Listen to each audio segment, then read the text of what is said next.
Bismillahirrahmanirrahim. Assalamualaikum warahmatullahi taala wabarakatuh. Salam pertemuan di alam maya untuk teman-teman semua. Doa saya agar anda semua sihat walafiat.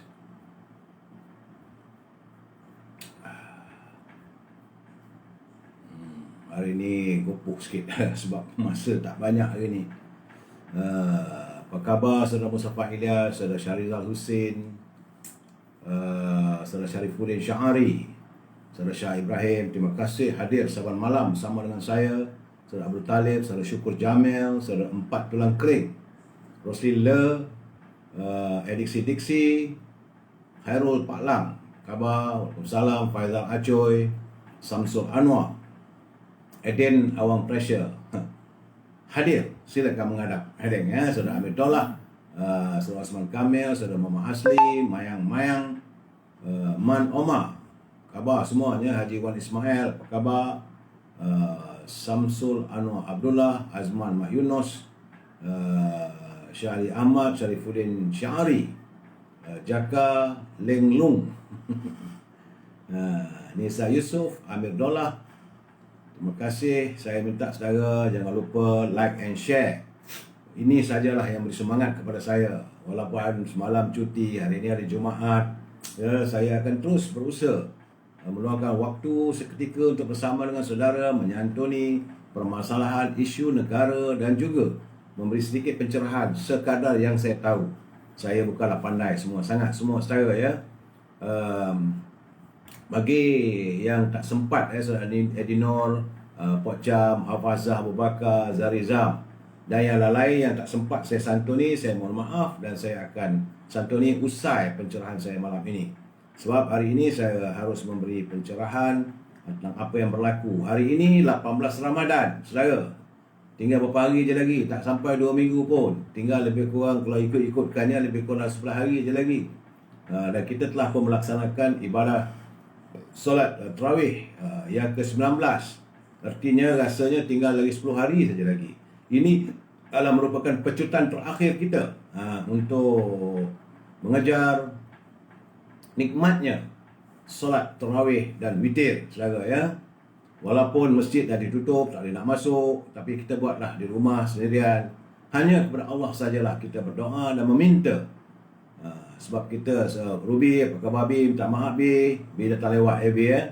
Baik saudara, hari ini tanggal 30 April 2021, kes baru, ya Tuhan, tiba-tiba meledak lagi. Hari ini jumlah peningkatan yang begitu amat ketara dan amat merunsingkan kita, iaitu sejumlah 3,788 jangkitan baru, menjadikan keseluruhan jangkitan virus corona adalah 408,713 yang mengundang kematian sejumlah 14 orang dan jumlah kematian sudah 1,506 orang. Ramai tu, banyak mangsa yang terkorban oleh virus corona. Di Sabah ada penurunan, alhamdulillah, semalam 131, hari ini 89. Begitu juga di Labuan, semalam 4, hari ini 2. Cuma di Sarawak ini cukup menggetarkan kita, kerana semalam 522, hari ini terus melonjak dengan jumlah 760 orang. Jumlah keseluruhan di Sarawak sudah 30,659 yang dijangkiti oleh virus corona. Di Kedah, cek, semalam 105, hari ini naik 136. Begitu juga di Penang, memang tak ceroi.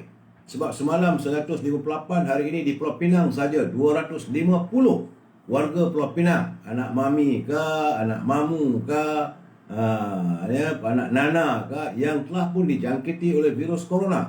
250 orang di Pulau Pinang. Begitu juga di Perak.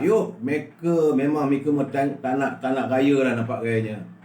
Tak ada ruang lah nampaknya untuk bergerak di Perak lah. Ya, sebab semalam 91, hari ini dah 118. Abang Tebin jumlahnya tinggi tu. 1, 2, 3, 4, 5, 6 hari dah tak ada naik ratusan. Hari ini tiba-tiba melonjak 118. Macam mana lah sahabat kita orang labor tu? Apa pula komen dia nanti ya?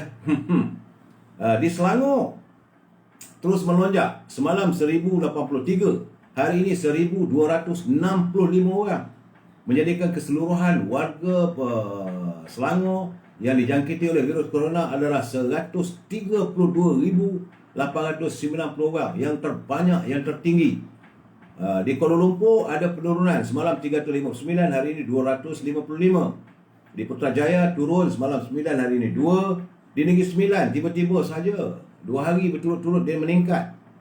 3 hari lepas 61, semalam 111, hari ini melonjak lagi 136 orang.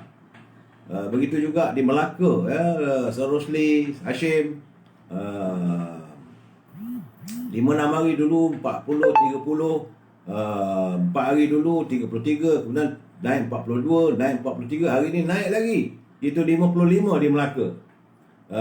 Di Johor alhamdulillah, bila saya melihat graf di Johor tu ada steady sedikit. Dia turun tapi walaupun ratusan, tapi dia ada penurunan.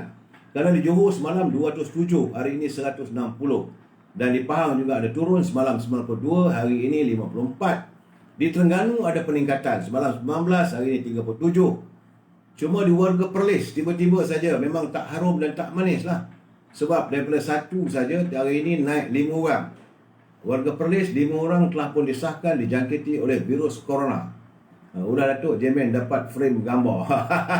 Kemawak. Itu gambar apa tu? Itu mereka buat tu dekat ni, tak baik saudara. Dia di Mekah tu. Dia sekarang ni dah jadi orang yang zuhud, menyuci lantai Mekah. Ya. Di Kelantan, aduh mek, apa ni mek? Marilah kita berusaha ya.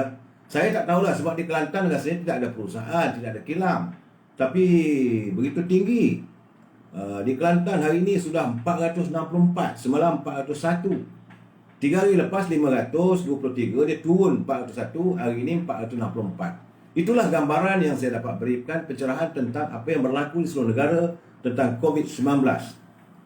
Dan mengikut daripada apa laporan saya terima, Hakim Besar Melaya, Tan Sri Azhar Muhammad, juga telah dimasukkan ke Hospital Sungai Buloh kerana disahkan dijangkiti oleh COVID-19. Begitulah yang dilaporkan oleh The Age Market. Dan hari ini tugas Datuk Azhar pada masa ini dipangku oleh Hakim Kanan Mahkamah Persekutuan, Datuk Muhammad Zawawi Mat Saleh. Tak tahulah saya. Itu keadaan COVID-19. Baik saudara, mari kita sambung sedikit pencerahan ataupun sedikit tazkirah yang saya santuni semalam tentang bagaimana kebesaran hebatnya Sang Pencipta kita, Allah SWT. Ya, setelah berakhir penciptaan, maka kita disempurnakan kejadiannya dan Allah arahkan kerajaannya dengan penuh kasih dan sayang untuk mengeluarkan kita dari rahim. Maka dikeluarkanlah kita daripada rahim ibu. Tiada bagi kita gigi untuk mengunyah, juga tangan untuk menggapai, juga kaki untuk berdiri. Kita tidak punya apa-apa waktu kita lahir ke dunia ini. Namun Allah Subhanahu Wa Taala jadikan susu yang lengkap dan bersih dari dada ibu kita, yang sejuk di musim panas dan panas di musim sejuk. Itulah kehebatan ciptaan Allah Subhanahu Wa Taala, asal usul kelahiran kita. Bagaimana Allah daripada tempat yang sebegitu sunyi kita berada selama 9 bulan 10 hari, kita lahir ke dunia, tapi tetap dibekalkan dengan rezeki oleh Allah SWT, walaupun daripada dada seorang ibu. Sebab itu setiap anak jangan sesekali menghina ataupun mengecilkan hati ibu. Kerana ingat, rezeki pertama yang kita masuk ke dalam tubuh badan kita, yang kita nikmati, rezeki pertama, makanan pertama adalah susu daripada tubuh badan ibu kita sendiri. Jangan sekali-kali saudara menghina ataupun menafikan jasa ibu kita ya. Besok kita sambung lagi tazkirah pendek ini. Baik saudara.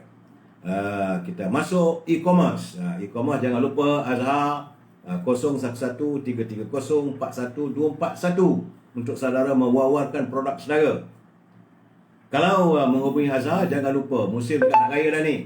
Bahulu berdal dan rendang tok, hasil tangan ibunya.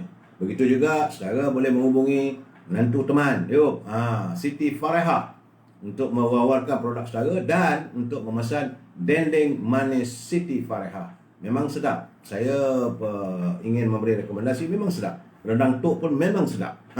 Jadi hubungilah Siti Fareha 017 711 4300. Kalau saudara mahukan buah-buahan yang segar daripada luar negara, ya, apple-nya, cherry-nya, anggur, dan harganya di bawah harga pasaran. Hubungi saudara Syauqi. Ini untuk warga Lembah Kelang 0123575703. Hubungi saudara Syauqi untuk saudara menikmati sedapnya buah-buahan dari luar. Dan hari ini saya ingin memberi pencerahan tentang toko jamu Kemaman, saudara Zul. Saudara boleh berhubung dengan saudara Zul. Saudara 09970449.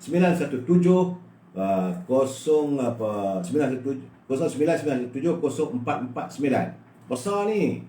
Banyak isinya ya, 0199170449. Hari ini saya masih lagi memberi pencerahan tentang jus Al-Hafiz Ashifa jus 30 IQ. Ya saudara, jus ini memanglah saya pun suka makan. Sebab jus ini membantu mencerdaskan minda dan merangsang IQ bagi pelajar-pelajar ataupun yang menuntut Hafiz, membantu menguatkan ingatan, merawat gejala mudah lupa. Dah tua ni cepat mudah lupa, membantu meningkatkan stamina, tenaga serta mengurangkan keletihan bila kita berpuasa, membantu melegakan bengkak dan sakit sendi, dan juga sebagai makanan tambahan untuk diet dan menurunkan berat badan. Ramuan jus 30 IQ ini adalah kurma, kismis, batu sauda, badam, delima, air zam-zam, air bacaan 30 jus dan doa. Ada pula oleh-olehnya ialah minyak gamat untuk melegakan lenguh-lenguh. Kalau saya pesan beliau, ini musim ini sebelum hari raya, lepas hari raya dah tak ada oleh-oleh ni. Itu saja saudara tentang e-commerce. Bersamalah kita berusaha, kita berniaga. Kalau saudara ada produk, hubungi Azhar ataupun Siti Farah untuk saya war-warkan produk penghasilan saudara. Bersama-sama kita berusaha mencari rezeki yang halal. Ya, Rafidah Osman, Abdul Habib. Salut. Baik, saya salam impian moratorium dan kumpulan wang simpanan pekerja RM10,000. Baik, saudara, kita mengharapkan katanya 3 hari bulan Mei ini, itu hari Isnin, mungkin kumpulan wang simpanan pekerja akan mula membayar kepada para pencarum wang-wang yang dituntut oleh pencarum, tapi tak tahu jumlahnya berapa. Apakah 1,000, 2,000, 5,000 ataupun 10,000. Kita minta 10,000 secara tuntas. Tapi melihat daripada suasana ekonomi hari ini, saya tidak nampak kumpulan wang simpanan pekerja boleh memberi keizinan untuk para pencarum mengeluarkan simpanan mereka sejumlah RM10,000. Tak apalah, berapa yang ada tu ambil lah. Dalam keadaan sekarang ni dah tak ada nak buat macam mana. Tapi jangan risau, saya sentiasa akan menyuarakan suara saudara. Begitu juga dengan permintaan kita tentang moratorium. Saya minta lah teman-teman yang bekerja di bank, pegawai-pegawai bank, janganlah terus bersikap sebagai tak ada hati. Saya selalu mengatakan orang bank, pegawai bank ni mereka tak ada hati, tak ada perasaan. Kalau you hutang tanpa tempoh kena bayar, tak bayar tarik. Sebab saya kata tak ada hati. Cuba-cubalah untuk memahami dan menyelami penderitaan derita hati rakyat. Sekarang ni musim susah ni. Kemudian kita nak menyambut kehadiran kehadiran Aidil Fitri. Tinggal beberapa hari lagi, 9 hari je lagi. Secara 9-10 hari je lagi. Janganlah sampai mereka menyambut kehadiran Aidil Fitri ini bersama derayan air mata. Mereka kehilangan harta benda apabila rumah-rumah mereka disita oleh pihak bank. Jangan sampai mereka kehilangan kenderaan apabila kereta mereka ataupun motor-motor anak-anak muda kita ni ditarik oleh pihak bank ataupun institusi kewangan. Janganlah begitu ya. Saya cukup terkesan bila melihat begini kerana saya dapat merasai penderitaan rakyat dalam saat-saat sekarang. Okey saudara. Jadi sebab itu tajuk perbincangan kita malam ini adalah Datuk Sri Najib sudah letih. Letih Datuk Sri Najib. Kenapa bila letih? Kita akan santuni sebentar lagi. Sebelum itu, sebelum saya memberi pencerahan, saudara, kita dengar apa kata Pak Nazir melalui sindiran pantunnya. Kata Pak Nazir, Kak Midah membibit baldi, lenguh tangan, sempat tertawa. Kalau dah ular lidi, dicuba jangan menelan sawa. Jadi kena sedar diri lah. Kalau anda yang jadi ular lidi ni, jangan nak cuba nak telan sawa, ular sawa. Barulah hidup ni tenteram. Tapi masalahnya anda adalah ular lidi tapi nak menelan naga, nak menelan ular sawa. Itu masalahnya. Maka jadilah segala suasana politik kita ni sempang peranang. Kata Pak Nazir lagi, duduk di serambi bersama besan, makan pengganan, rasa tak jelak. Akar umbi membuat keputusan, pucuk pimpinan, helah berdaulat. Jadi ni beliau menegur pimpinan UMNO ni, bahawa akar umbi dah buat keputusan. Tarik tu tarik je lah, apa ada masalahnya. Itu keadaan saya ya. Baik. Sebelum saya memberi pencerahan juga, saya harus memberi peringatan bagi mereka yang menyunting semula live saya dan dimasukkan ke dalam channel YouTube. Anda bertanggungjawab, bukan tak boleh, tapi anda bertanggungjawab di atas suntingan yang dibuat. Kerana pihak saya tidak akan bertanggungjawab ke atas komen-komen dan suntingan yang dilakukan. Oleh itu, sila pastikan anda berfikir panjang terlebih dahulu sebelum menulis komen ataupun suntingan melalui YouTube, Instagram dan sebagainya. Kerana pihak saya tidak mampu untuk memantau kesemua komen-komen dan tulisan yang anda lontarkan. Dalam halaman saya ini, kalau sempat saya santun, saya santun. Kalau tak sempat, saya terus tinggalkan. Saya jangan marah, tapi saya akan santun juga usai saya memberi pencerahan ini. Kerana kita harus ingat bahawa pimpinan negara harus tanam dalam diri mereka, iaitu kebajikan didahului dan rakyat disantuni. Jangan dibiarkan rakyat dalam keadaan susah, hidup menderita. Ya saudara, saya beritahu bahawa harga barang di pasaran masih lagi terus meningkat. Masih terus meningkat. Dan semalam saya dapat khabar berita sedih daripada Teluk Intan. Saya bersimpati dengan warga Teluk Intan, khususnya mereka yang bekerja dan berada di sekitar kawasan rumah sakit ataupun hospital Teluk Intan. Kerana sewaktu ribut melanda petang semalam, tempat berjalan kaki itu runtuh dipukul ribut, mengakibatkan banyak kenderaan yang rosak, yang ditimpa, yang dihempak oleh bangunan tersebut dan juga pokok-pokok yang tumbang. Ini adalah ujian daripada Allah SWT. Jadi kita harus bersabar menerima ujian ini dengan tenang. Dan pagi hari ini pula timbul pula, saya ini memang tak seronok. Memang saya tak seronok, tapi saya harus memberi penjelasan, mewawarkan persara tentang keputusan Kementerian Perumahan dan Kerajaan Tempatan. Ini menterinya Mak Lampir, Zuraida Kamaluddin. Kementerian Perumahan dan Kerajaan Tempatan mengarahkan 22 bazar Ramadan ditutup mulai esok. Habis mata pencarian. Habis. Mulai besok 22 pusat ataupun pasar Ramadan diarah tutup. Arahan itu dikeluarkan oleh Kementerian Perumahan dan Tempatan menerusi satu surat edaran ditandatangani oleh Ketua Seusaha iaitu Datuk Zainal Abidin Abu Hassan bertarikh hari ini. Jadi menerusi surat tersebut, pihak berkuasa tempatan serta kerajaan negeri yang terbabit, semua bazar tersebut dapati menjadi kawasan penularan virus, katanya. Ini berdasarkan daripada analisa pengesanan kontak melalui aplikasi MySejahtera. Ia turut menyatakan keputusan itu dibuat dalam mesyuarat Majlis Keselamatan Negara pada hari Selasa lalu. Jadi bazar-bazar yang terlibat, saya ingin menyatakan persara, iaitu di Johor. Di Johor terdapat 4 kawasan bazar Ramadan yang diarah ditutup, iaitu di Belatuk Taman Saintek, di Kampung Pasir Jalan Mata Kucing, di Mat Kempas dan di Lok Heng. 4 kawasan di Johor ditutup. Jadi saya bersimpati dengan teman-teman kita, sahabat-sahabat, saudara-saudara kita yang berniaga pasal Ramadan. Tidak ada lagi punca pencarian di saat-saat akhir kita nak menghadapi bulan Ramadan.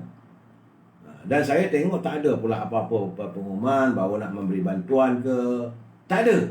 Tutup saja. Niaga tak boleh, duduk rumah, diam-diam. Di Kedah, 3 kawasan, iaitu di Taman Selasih, di Baling dan di Kupang. 3 kawasan. Kawasan lain belum ada arahan. Di Pahang terdapat 2 kawasan, iaitu di Lurah Semantan dan juga di Temerloh Jaya. Di Perak iaitu Bazar Nenas Kampung Selaba. Ini dekat Teluk Intan ni, yang kena pukul ribut semalam. Semalam dah kena pukul ribut. Hari ni bazar di Bazar Nenas. Kalau saudara nak pergi ke Teluk Intan, ada satu tempat bazar tu banyak dia jual buah-buahan, iaitu buah nenas. Bazar buah nenas ada bazar Ramadan di kawasan Bazar Nenas di Selabak ditutup. Sementara itu di Pulau Pinang, terdapat 8 kawasan, iaitu MPPK Jalan Tenggiri, At-Taqwa Taman Bertam Indah, itu Bazar Ramadannya, Kampung Melayu, Masjid Daerah Barat Daya, Jalan Berangan di Bukit Bintang, di Bukit Gedung, dan Taman Tun Sakdun. Itu di Pulau Pinang. Di Selangor, pusat sementara penjaja di Puncak Jalil, dekat Bukit Jalil, dan juga di stesen LRT Cempaka. Kalau stesen LRT Cempaka ni tentulah di Kampung Pandan. Ya. Di Kuala Lumpur, di Taman Setiawangsa dan Jalan Raja Alam di Kampung Baru. Sebab itu saya katakan pulush, tak ada dapat nak cari minyak. Kalau saya lihat ke semua bazar-bazar Ramadan, 22 bazar Ramadan ini adalah tumpuan, pusat tumpuan. Jadi mereka yang berpeluang berniaga situ, maka mereka bolehlah mendapat mencari sikit rezeki. Permasalahan saya yang saya ingin ini lontarkan, mereka yang mendapat petak-petak untuk berniaga sudah membayar ribuan ringgit. Satu petak tu bukan murah. Kalau dekat Jalan Raja Alang tu 5,000, 6,000. Apakah pimpinan kerajaan akan membayar balik wang yang mereka bayar pada petak itu? Ini masalah sebenarnya yang perlu ditangani oleh pimpinan kerajaan. Jangan main tutup saja. Betul, kita tahu niatnya untuk memutuskan jaringan COVID-19. Tetapi jangan lupa mereka sudah pun membayar. Mereka membayar harga untuk sewa. Kalau nak berniaga selama sebulan itu ada yang 5,000, ada yang 7,000. Pendengaran saya ada mengatakan sampai 10,000 satu petak. Jadi hasil tak dapat banyak mana lagi. Sekarang ni petak dah bazar dah ditutup. Apakah mereka nak pulang tak pulang duit tu? Sepatutnya Majlis Perbandaran kena bertemu dengan pemilik-pemilik bazar Ramadan tersebut dan dibayar balik. Orang dah tak boleh berniaga. Ini saya minta lah, saya seru pada pimpinan di Selangor, di Kuala Lumpur, di Pahang, di 22 kawasan terjejak itu. Mereka perlu, jangan saya ingat pedagang-pedagang kena pergi ke pejabat. Lontarkan, kenapa sekarang kami dah tak boleh berniaga? Duit kami dah bayar, minta balik. Nak raya ni mana? Udahlah duit kita tak ada. Janganlah mereka senang-senang buat keputusan je.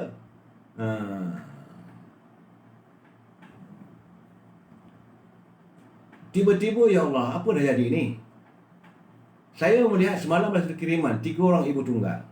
3 orang ibu tunggal, dia meluahkan rasa kecewanya dengan sikap pusat zakat Baitul Mal. Kerana dia kata dah 9 tahun. 9 tahun dia tidak mendapat bantuan. Jadi akhirnya mereka meminta bantuan di gereja. Yang bukan tempat orang Islam mengadu hal. Di sini saya harap SPRM kena segera masuk ke Baitul Mal. Kena siasat pegawai-pegawai di Baitul Mal yang menjaga kutipan zakat warga Islam. Dalam saat-saat begini, kalau 3 ibu tunggal itu yang tidak, dia dah memang ibu tunggal, tak ada pendapatan, sepatutnya itulah diwujudkannya Baitul Mal. Sebab itu umat Islam diminta membayar zakat. Zakat ini digunakan, dikumpul untuk membantu umat Islam yang terkesan. Malahan bukan hanya umat Islam, kalau ada insan-insan lain yang menderita juga boleh digunakan. Tetapi prioritinya, keutamaan taklah diberi kepada umat Islam. Tapi kalau 3 orang ibu tunggal ini tidak mendapat bantuan daripada pusat zakat, sehingga dia terpaksa mengadu hal dengan gereja, ini satu benda, satu templakan, satu benda yang amat memalukan kita. Jadi saya haraplah supaya pegawai-pegawai, mereka yang berada di Baitul Mal, di pusat zakat, jangan fikir tembuluk diri anda saja. Ingat, anda mengumpul wang zakat itu milik umat Islam. Jangan sampai anda dikutuk oleh Allah Subhanahu Wa Taala. Ya, sepatutnya bukan anda mengeluarkan apa yang sepatut kita menerima, malahan anda sapu pula lagi tu. Ini yang saya marah. Tapi saya tidak ada bukti. Kalau ibu-ibu yang minta, orang miskin nak minta, janganlah dihalau mereka. Sebab dalam peristiwa satu ketika yang saya terbaca pada zaman Khalifah Umar Al-Khattab, dia pergi satu rumah tu, dia tengok ibu tunggal ni tak ada makanan. Dia tengok ibu tu menjerang batu. Dia tanya pada ibu tu, kenapa ibu tak bagi anak makan? Dia kata tak ada benda nak makan lah. Kenapa jerang batu? Supaya anak saya boleh tidur. Dia tak boleh tidur sebab kelaparan. Jadi saya katakan, saya tengah masak ni, kalau dah masak makanan ini, saya akan kejutkan mereka. Bolehlah mereka tidur. Itu peristiwa zaman Sayyidina Umar Al-Khattab. Sayyidina Umar Al-Khattab bertanya juga pada ibu tu, Apakah ibu tak pergi jumpa dengan Batu Mal? Tak ada. Tak ada bagaimana. Tidak ada bantuan daripada Batu Mal. Dia kata kenapa tak mengadu dengan Amirul Mukminin? Itu Umar kata. Itu ibu kata. Ibu tu cakap celaka punya Umar kata. Aku yang hidup menderita ini langsung tidak disantuninya. Jadi bila Umar Khattab mendengar itu dengan lena air mata, Umar Khattab dia pergi ke gudang menyimpan makanan milik Batu Mal. Dia pecahkannya gudang itu, dia pikul satu guni tepung. Jadi pegawai kata, ya Amirul Mukminin, biarlah kami angkat. Dia kata, kamu yang angkat. Kamu nak angkat, kamu mau memikul dosa yang aku tanggung di akhirat nanti. Apakah kamu dapat memikul dosa kerana aku sebagai Amirul Mukminin? Aku sudah gagal untuk melihat seorang ibu yang kelaparan dengan anak-anaknya. Jadi kamu ingat kamu boleh pikul dosa ini? Dosa ini biar aku yang memikul di dunia ini, kerana aku tak sanggup memikul dosa itu di akhirat nanti. Begitu murninya pimpinan Islam dahulu. Sayyidina Umar Khattab, orang yang garang begitu bila terpukul, bila ibu dia kata langsung tak ambil tahu. Inilah sikap memang dari dulu pada. Tempat Baitul Mal ini adalah tempat yang sepatutnya memberi bantuan pada umat Islam. Tapi apa yang berlaku sekarang ni, 3 orang ibu yang terpaksa mengadu pada gereja untuk mencari rezeki, untuk mendapatkan bantuan.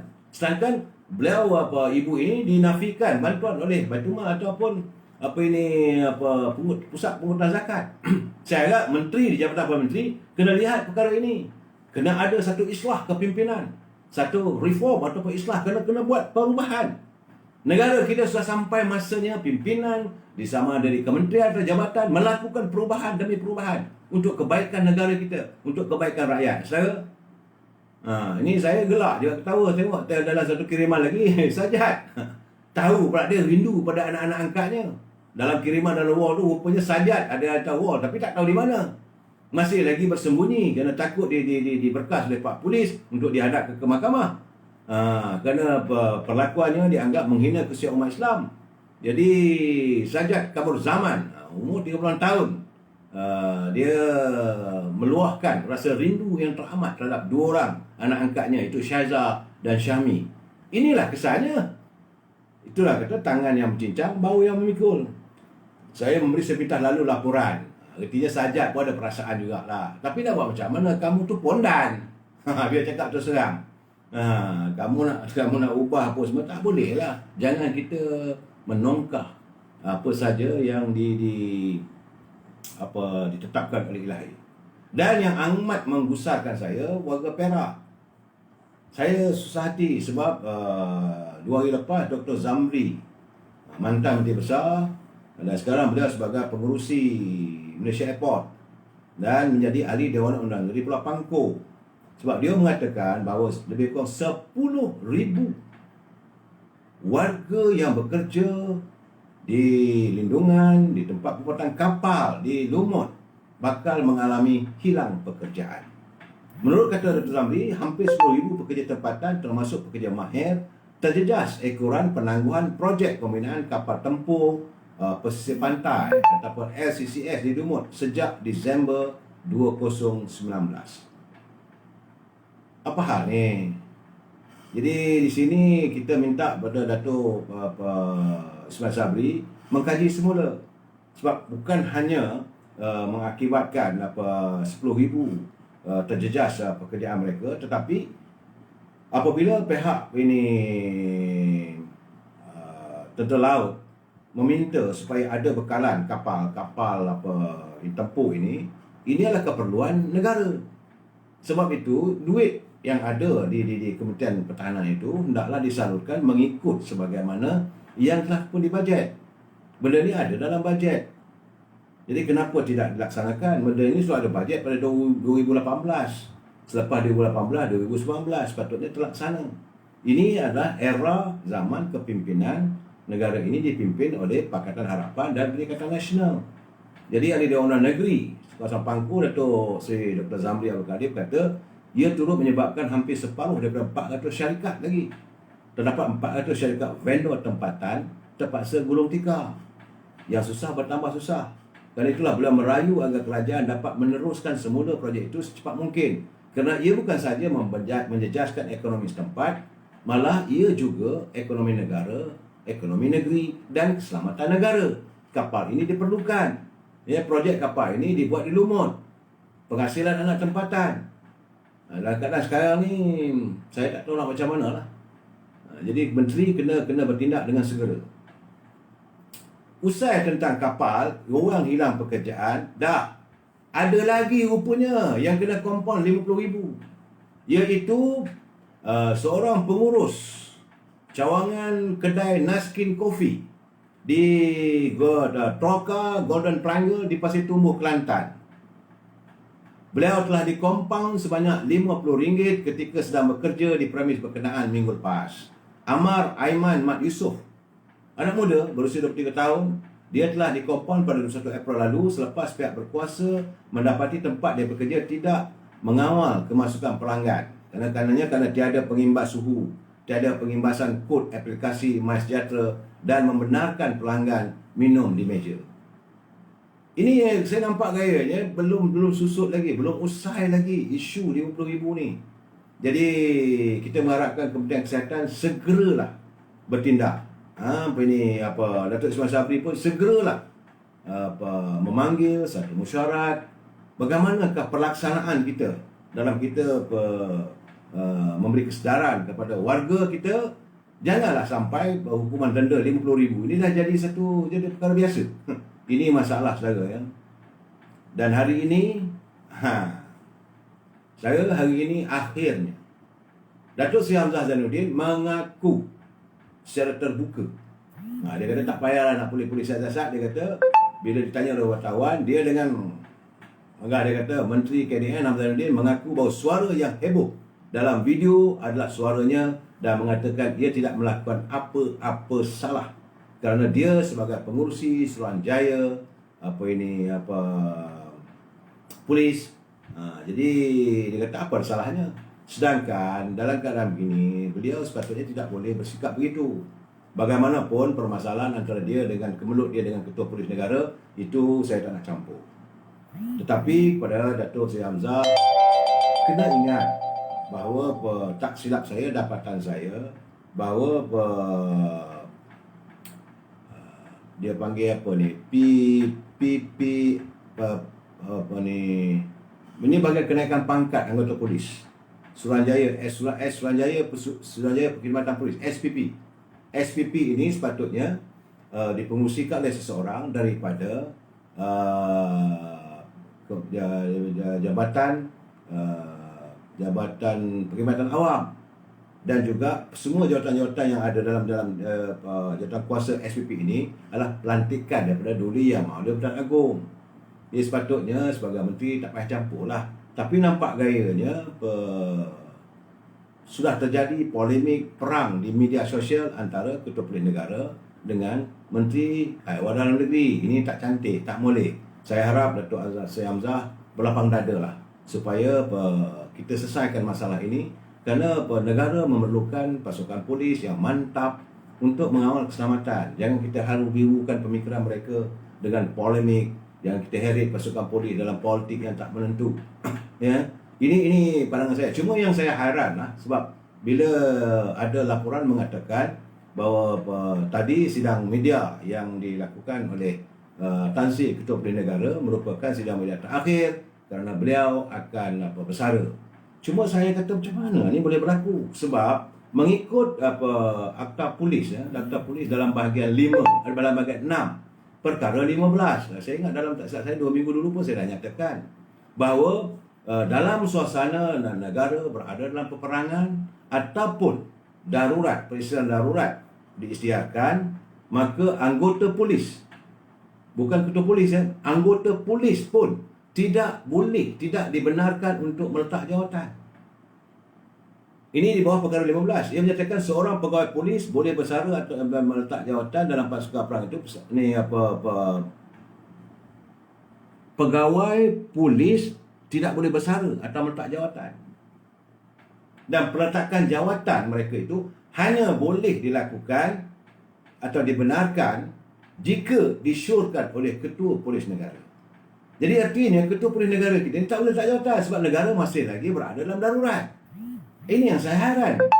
Dan sekarang ni ada pula polemik. Jadi saya tak tahulah bagaimanapun ini terpulanglah kepada pakar-pakar undang-undang. Saya berkeyakinan di Kementerian Dalam Negeri tentulah ada pegawai undang-undangnya yang mereka perlu mentafsir.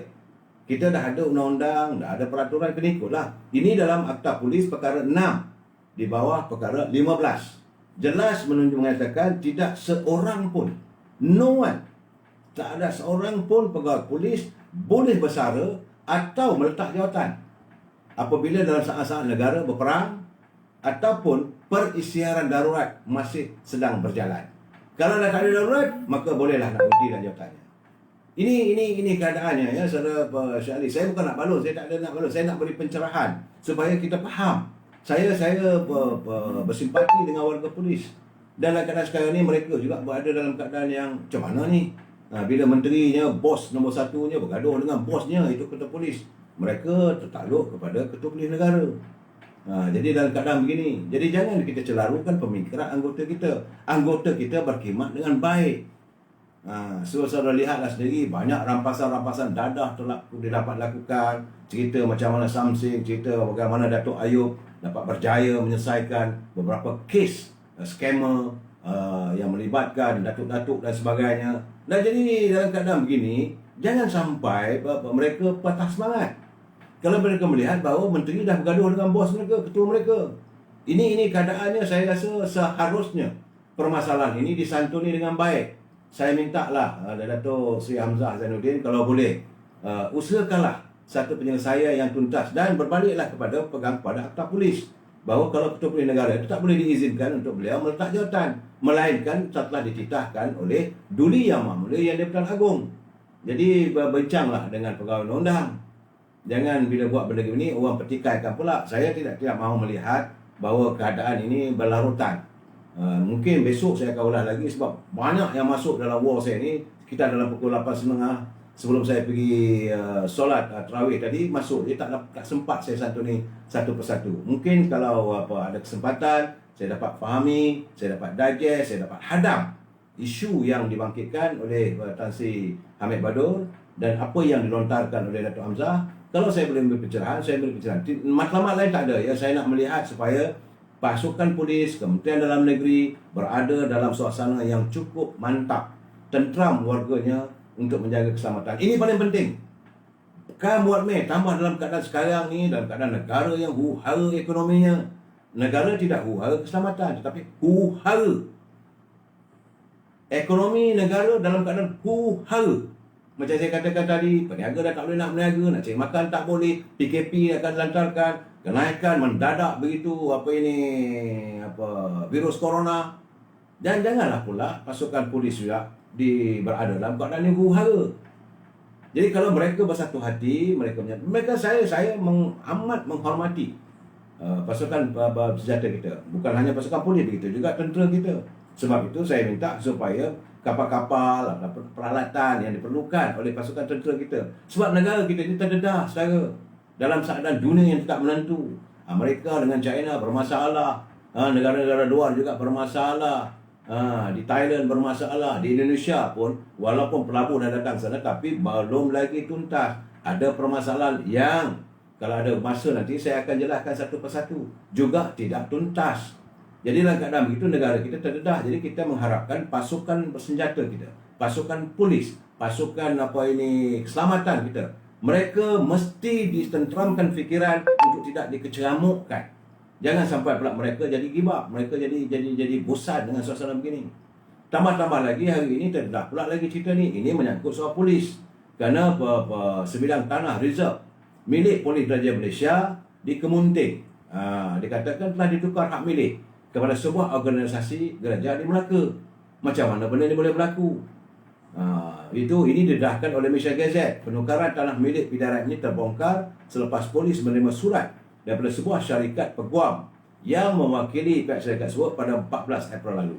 Ini juga perlu disiasat. Macam mana pula tanah milik polis boleh bagi pada orang? Tanah reserve.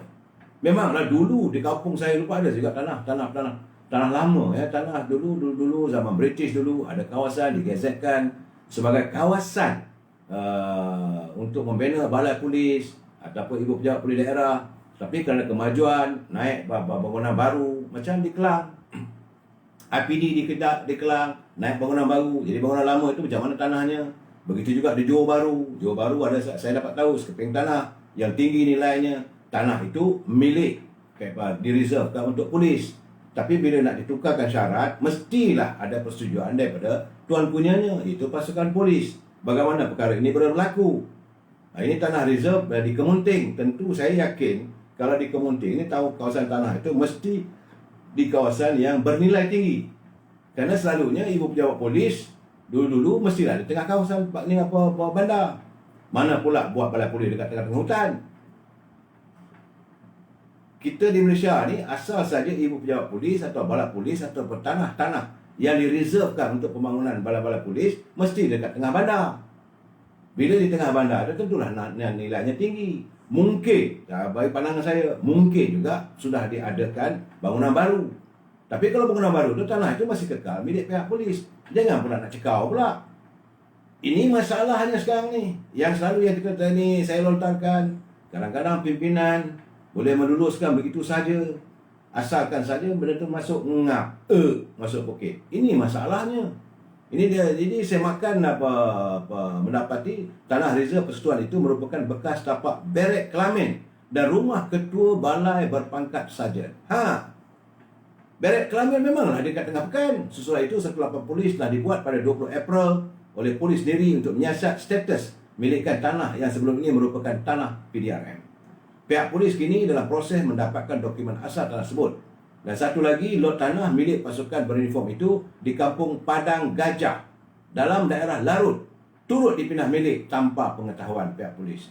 Ini yang berlaku, saudara. Tanah polis pun mereka nak cakap. Hai, saya heranlah.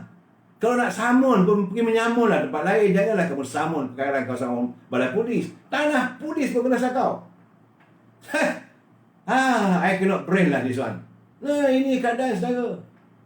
Sebab sepatutnya tanah-tanah itu diserahkan kepada koperasi polis. Kalau ada kawasan pembangunan baru, kawasan itu terbiar, serahlah kepada koperasi polis supaya koperasi anggota polis ini dapat membina bangunan, dapat mencari penghasilan. Jangan orang lain buat duit di tanah polis. Saya tak bersetuju. Sebab kita ada mempunyai koperasi polis, koperasi serbaguna polis. Yang dulu dia membina kawasan perumahan di, tak silap saya, Taman Perumahan Koperasi Polis dekat Gombak. Maju. Ramai orang duduk. Kenapa tak diberi pula kesempatan koperasi polis ini menjalankan perniagaannya? Sepatutnya ini priority must be given to the koperasi polis. Mungkin koperasi polis Larut, koperasi polis Taiping, koperasi polis di mana-mana saja. Kalau ada tanah terbiar, maka koperasi ini hendaklah memajukan. Bukan, ini yang sensitif juga bila saya katakan, itu syarikat yang ditaja oleh gereja. Satu hal lagi ni, saya tak mau menyentuh itu bukan resis bagi saya, tapi saya melihat adanya unsur-unsur zaman sakau ni menyakau.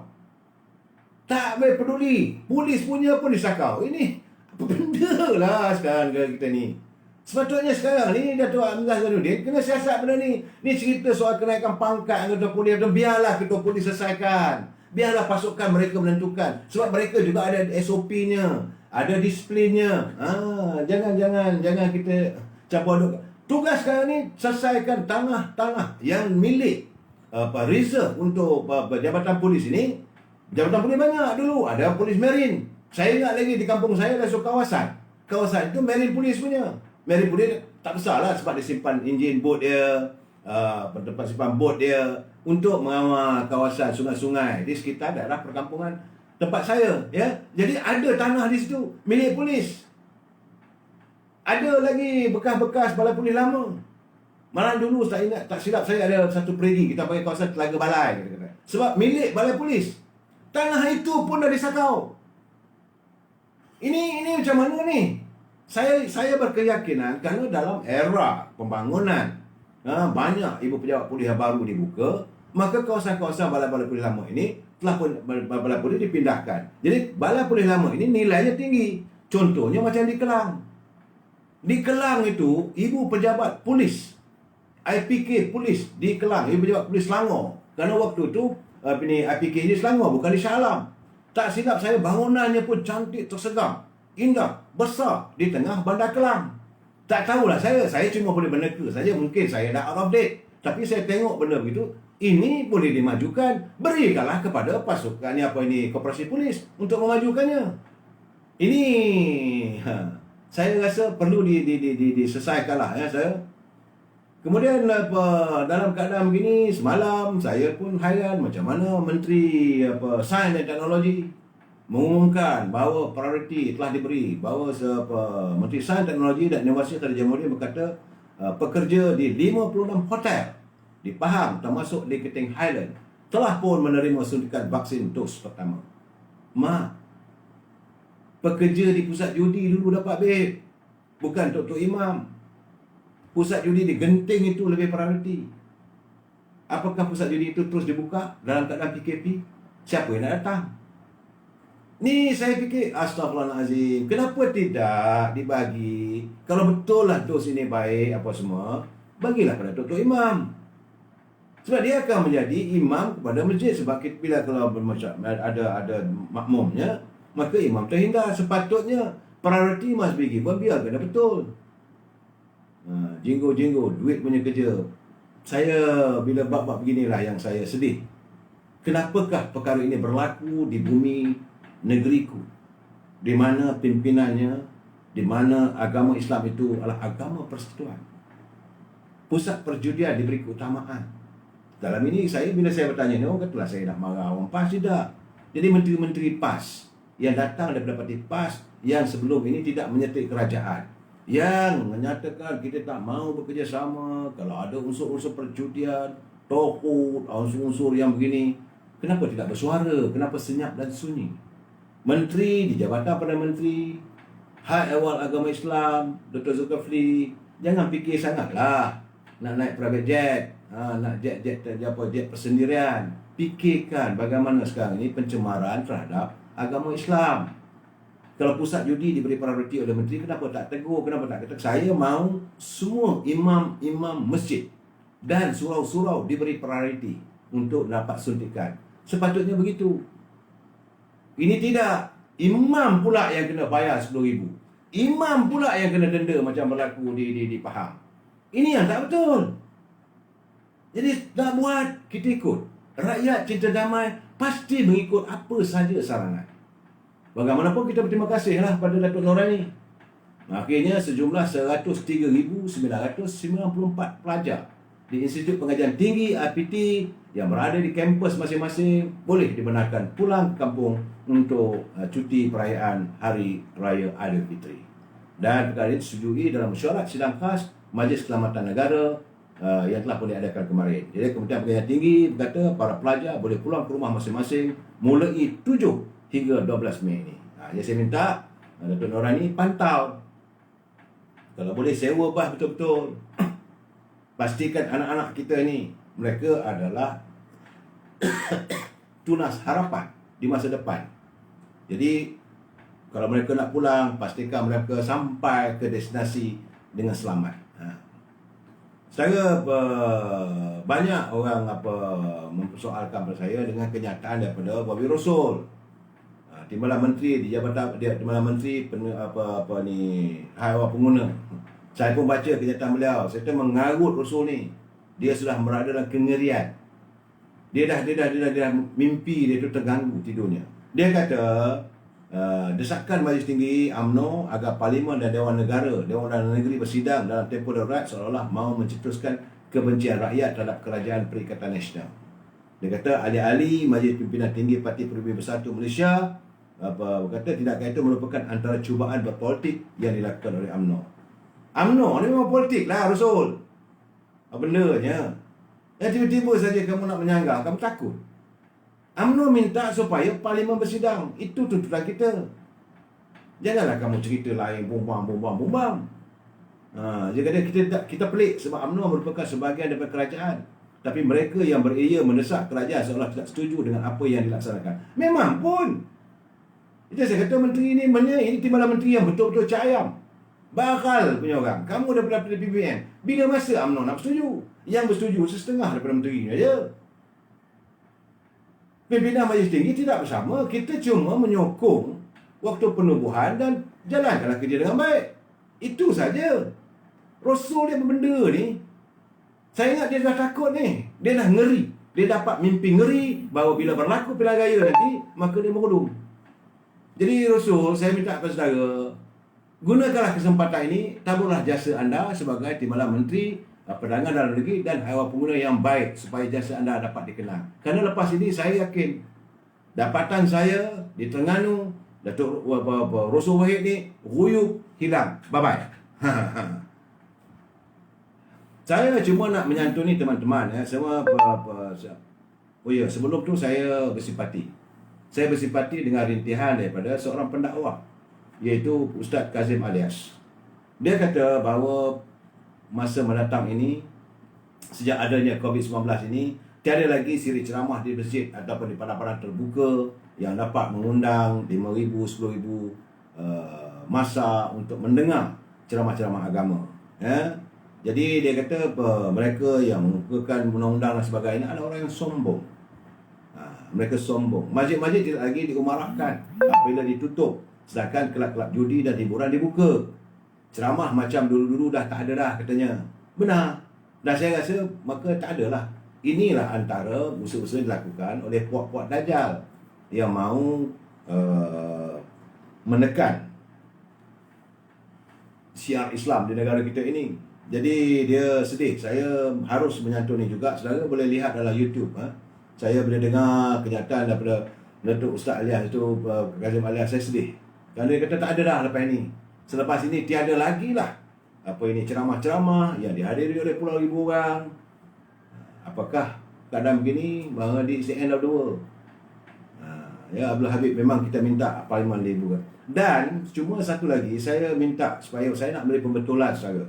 Saya tengok banyak dalam kiriman ini yang bercakap soal kerajaan gagal. Saya nak bagi tahu salah tu.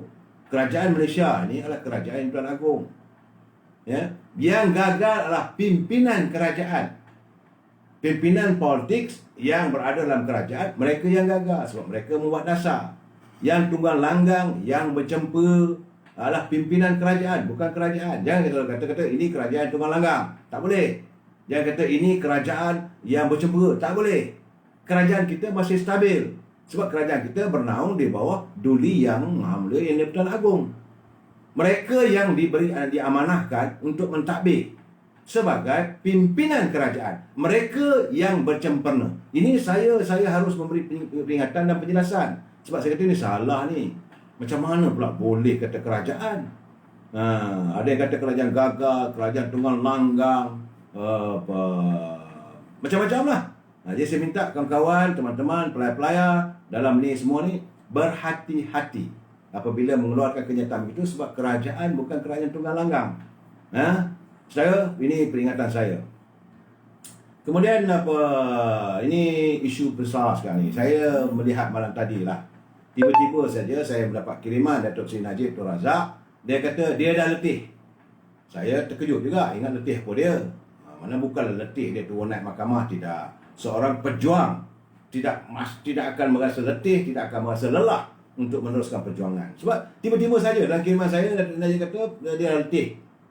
Jadi sebagai seorang pejuang tak sempat letih, tentulah ada perkara yang membuatkan jiwanya diregut untuk rasa letih. Jadi akhirnya setelah saya baca, menurutnya semalam katanya seorang menteri Perikatan Nasional kata ibu bapa jangan risau. Ketua pengarah pendidikan, Ketua Pendidikan Malaysia ada cara tangani kluster pendidikan. Kemudian pagi ini seorang lagi menteri kata Najib, iaitu Menteri Pendidikan PN pula, kata sesi pembelajaran secara bersemuka di sekolah negara akan diteruskan sebab keadaan jangkitan COVID di peringkat sekolah telah dapat dibendung dengan baik. Kata menteri itu. Petang pula Menteri Pendidikan buat U-turn. Dia kata pelajar tidak perlu hadir sekolah lebih sebulan. PDPR 2 minggu selepas cuti. Jadi soal sekarang ni nak buat PDPR kan, pendidikan di rumah pula tu, mana yang 150,000 yang diluluskan oleh Parlimen untuk dibekalkan pada pelajar? Tak ada. 150,000 unit paranti yang dijanji kerajaan akan dipercepatkan ke bulan Februari untuk murid-murid miskin menjalani PPDR tu. Tidak kesampaian. Jadi lalu Menteri Kesihatan pula mendedahkan bahawa 23,000 pelajar bawah umur 12 tahun dijangkiti COVID-12 tahun ini. Jadi data ini menunjukkan betapa mudahnya kes ini ditularkan di sekolah akibat pergaulan. Tapi bahayanya bukan hanya setakat murid-murid jangkiti, tapi kepada ibu bapa yang akan dijangkiti oleh murid-murid yang membawa penyakit itu balik ke rumah. Lagi bahaya lagi ialah Menteri Kesihatan mengaku hari ini bahawa sebilangan besar kes COVID-19 sporadik, tak diketahui punca jangkitannya. Jadi dulu lagi Datuk Seri Najib dah menyarankan supaya sekat rentas negeri ini awal-awal bulan Oktober dulu. Tapi kerajaan tak layan. Pimpinan kerajaan tidak melayan. Akhirnya gelombang ketiga bermula dan menjadi semakin teruk sehingga kerajaan perlu buat PKP 2.0 pada bulan Januari. Tapi tak dilaksanakan secara tuntas, secara betul-betul. Buat separuh masa. Penyumbang terbesar COVID seperti kilang dan tapak pembinaan dibenarkan beroperasi, kata Datuk Seri Najib. Manakala sektor yang tidak berkaitan dihukum dan disuruh berhenti. Jadi masa itu dia kata Datuk Seri Najib menyarankan cuba diketatkan lagi PKP. Buat short and sharp. Dan jangan dibuat lagi separuh masa supaya penderitaan rakyat tidak diheret berpanjangan. Short and sharp macam mana kita buat PKP 1.0 dulu. Macam mana Singapura, Australia, New Zealand, mereka berjaya mengawal COVID. Saran pembukaan sesi persekolahan ditangguhkan, kata Datuk Seri Najib. Jadi dia suruh jangan buat darurat sebab akan menakut-nakutkan pelabur. Dan Datuk Seri Najib kata jangan buat darurat. Tapi saranan beliau tidak dilayan. Akhirnya negara menjadi huru-hara. 23,000 murid sekolah menjadi mangsa. Jutaan murid yang lain terpaksa berhenti pergi ke sekolah. Kes COVID semakin meningkat. Hari ini saya lihat terus meningkat. Lagi malang lagi, bilangan besar kes COVID tidak diketahui puncanya. Jadi penderitaan rakyat diheret berpanjangan. Keadaan COVID menjadi lebih teruk berbanding masa darurat diumumkan 3,5 bulan yang lalu. Jadi rentas negeri balik kampung untuk raya pun tak kesampaian bagi tahun kedua. Taman tema dan farm fair dibuka. Sebaliknya parlimen ditutup. Jadi akibat penderitaan rakyat berpanjangan, pelabur tak masuk dan pemulihan ekonomi tidak dapat bermula. Kerajaan kehabisan wang sehingga terpaksa mengorek simpanan dalam kumpulan wang amanah negara dan pinjam dengan begitu banyak sekali. Lalu dihidangkan dengan alasan hutang negara sudah 1 triliun dan puncanya ialah 1 MDB. Tak gunalah dia nak mengaku atoli lagi dia kata. Sebab itu tidak mengubati apa-apa. Sebab itu Datuk Seri Najib dia kata saya sedih, saya letih. Memang pun bukan Datuk Seri Najib letih. Kita yang melihat keadaan begini pun bertambah letih kerana kedangkalan pimpinan. Kedangkalan pemimpin untuk menyantuni cadangan yang baik. Bukan ada niat politik pun. Datuk Seri Najib melontarkan cadangan yang dibuat itu berdasarkan pada pengalaman beliau. Jangan lupa beliau adalah bekas mantan Perdana Menteri. Dia tahu juga soal ekonomi. Kalau anda yang baral soal ekonomi ni, janganlah ketepikan orang punya cadangan. Tengok santuni, bincang elok-elok. Sebab tidak lain dan tak bukan adalah untuk kepentingan rakyat. Saya menghayati, walaupun beliau sibuk dengan urusan turun naik mahkamah, tapi dia sentiasa menyantuni, sentiasa memberi buah fikiran. Beliau melontarkan supaya adanya pengeluaran Kepulauan Sekolah Pekerja, tak disantuni. Beliau menyarankan supaya diadakan moratorium, tak disantuni secara tuntas. Beliau menyarankan supaya COVID ini diredakan keadaannya dengan tidaklah kita melaksanakan PKP ini secara menyeluruh begitu saja. Jangan diwujudkan darurat. Ini sadar dengan cadangan ini dilihat sebagai seolah cadangan politik. Akhirnya yang menderita rakyat.